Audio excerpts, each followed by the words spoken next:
শটটা নাও। বিলাল এখন মৌমাছির কামড় খাবে। চাকটা ছোট একটু চাক না, জাতি মৌমাছি। স্টপ, স্টপে রাখো। আমরা এখন এই মৌমাছির চাকটা দেখাইলাম। এটা কাটার জন্য আমরা একটা ভুট্টা বানাইছি, কলা পাতা বাওই লতা শুকনা কিছু খড়খোটা দিয়ে। ঠালটা কত বড় লম্বা দেখি? এটা নিচে যায় ধোয়া দিতে হবে। ধোয়া দেওয়ার পরে একেবারে তো ঠিক আছে, ওকে। দেওয়ার পরে আর কি মৌমাছি চলে যাবে, তারপর আমাদের চাকটা কাটতে হবে। ঠিক আছে, ওকে। এখন বিল্লাল কামড় খাবে। বিল্লাল তুমি কি করছো? দাঁড়াও, আমি দেখছি। নিবে যায় আর কামড় খাই নিয়ে উপরে নিবে গেল 8 টাকা।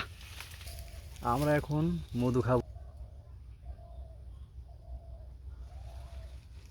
ওরা কইছে প্রয়োজন মরিয়া যাম, তাও এনে যাম না। হ্যাঁ,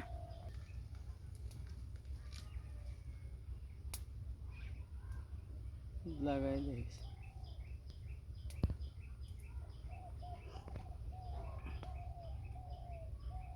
এই যে দেখ এখন যাবে বেড়া পলত। ওরা ধরে না। তুমি কই গেল কই গেল ভিডিও কোথায় গেল? এত জুম করে আনছি যাই। ওই যে একে যা না কে এত জুম করছি, দেখুন কেমনে। জুম এত করার দরকার আছে এখানে?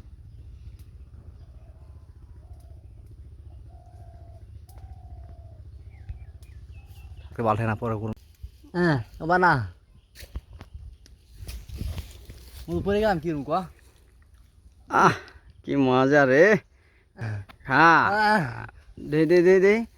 অবশেষে আমরা এতটুক মধু পেলাম। আরে বেড়া পরে গেল, খাস না। আরে দাঁড়া, আরে ভাই দাঁড়াস না রে ভাই। অনেক দিন পর খাঁটি মধু খেলাম রে। হেভি এনার্জি, একবার সলিড মধু।